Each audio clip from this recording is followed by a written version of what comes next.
minsan kaya Mga Kalingap, si Kalingap Rob, ang ating isa sa mga idol at mentor. Kamusta na si Kalingap Rob?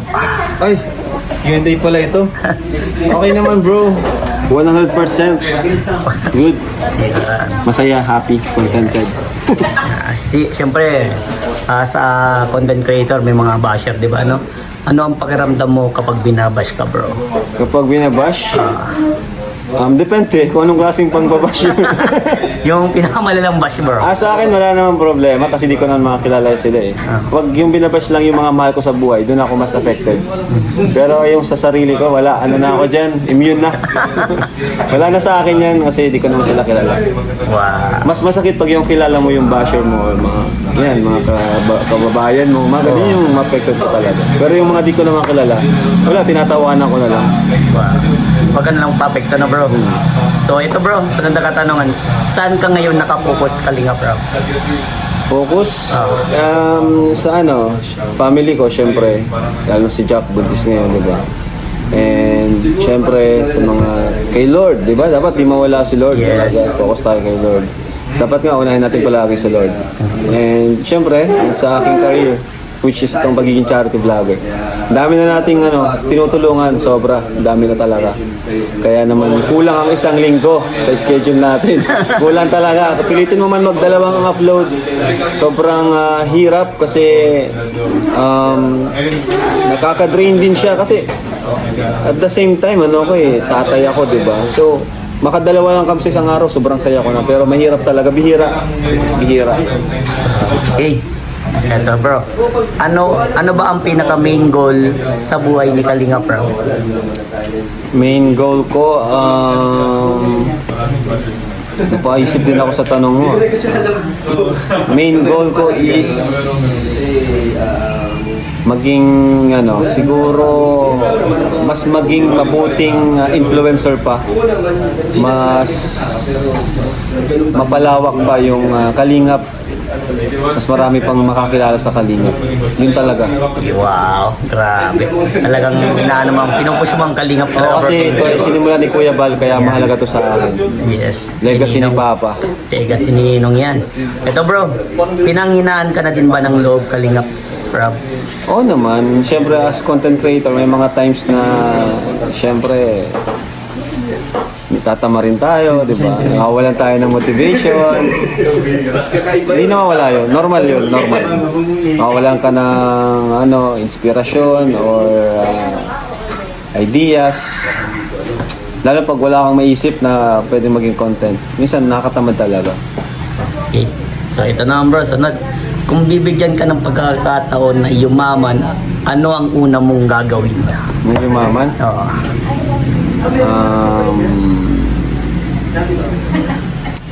Yumaman. Gano'ng kayaman? Yung mayaman na mayaman, bro. Kasing yaman ni Kuya Bobby? Yeah. Siyempre, share natin yung blessings natin. Kasi di naman natin yan madadala sa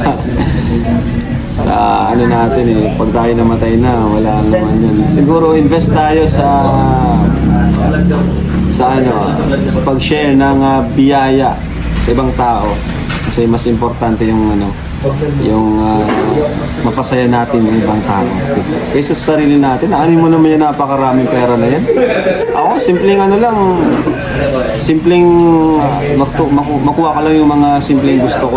Kumbaga di na ako nag-aasam na sobrang gandang bahay, yung mansion, tapos may mga sports car, di na ako nag-aasam ng ganun. Yung simpleng mga gusto ko lang sa buhay, okay na yun, masayang pamilya, and makatulong sa ibang tao. Yung kagaya ng ginagawa ko ngayon, yung sobra-sobra yung mga pera ko, talagang sinishare ko talaga sa ibang tao.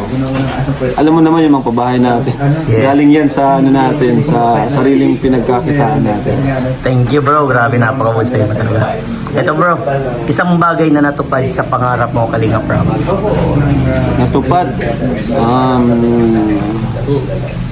Itong maging isang kahit pa paano nakikilalang content creator sa Pilipinas. Wow. Na rin tayo, napapansin na rin tayo. So thank you sa mga viewers natin dyan. Magaling. Ito bro, sino nagpapalakas ng loob kay Kalingap Rap?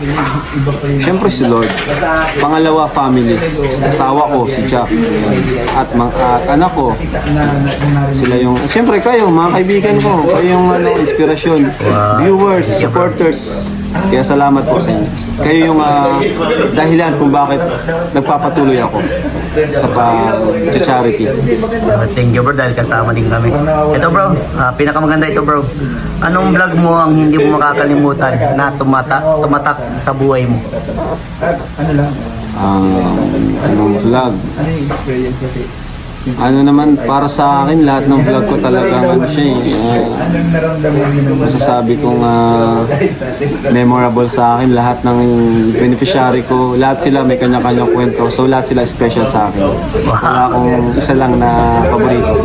Lahat sila. Lahat sila special. Hanggang saan tutulong si Kalingap Rap? Hanggat may pangtulong tayo. Hanggat may pangtulong at hanggat malakas tayo, malusog. Walang problema. Yun. Stick. Ito na bro. Ano masasabi mo sa patuloy na nagsusuporta sa iyo Kalingap Rap? Siyempre, walang hanggang pasasalamat sa inyo. Wala akong kulang ang salita lang. Kung mahag ko lang kayo sa isa, pwede. Wow, may libre yakap na yun ha? Oo, kung kaya lang isa, lahat mahag yung subscribers natin. Gagawin ko yun bilang pasasalamat. Okay, ito bro yung pinakamaganda, pinakauling tanong. Describe Kalingap Rap in one word and explain. Siyempre marami makakapanood dito bro. Alright. Ako? Ikaw bro. Ano kaya? Describe.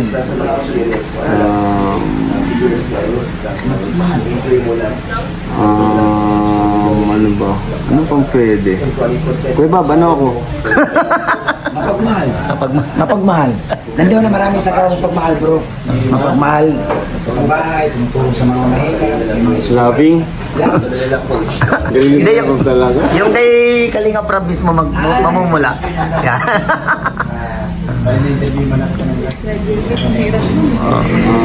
Siguro masasabi ko na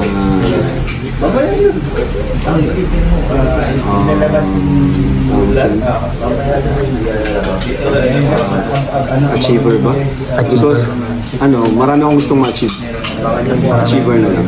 Wow. Thank you bro, grabe. Napakasulit mo bro. Yan po si Kalingap Rap. At siyempre, andito din po kami lahat. last. Bro, may... Anong last mo? Bro, ito bro, last na tanong para kay Kalingap Rap. Bro, may last daw na tanong. Kalingap Rap, ito makinig kayo guys. Kalingap Rap, ano ang may bigay mong moral support sa kasamahan mo na hinahaan mo din ito na si Tikram? Si Sir Sa naranasan ni Tikram ngayon, anong may bigay mong support sa kanya? Ayan, syempre, idol ko yan, si Sir Tekram. Isa yan sa pina-follow ko noon, di pa ako nag-start mag-vlog. Na yun si Sir Tekram, paborito ko din yung panoorin.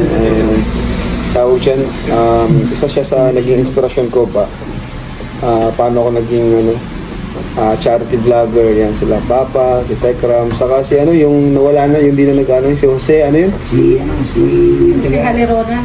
Oo, si Jose. yun. Ay, iba yun.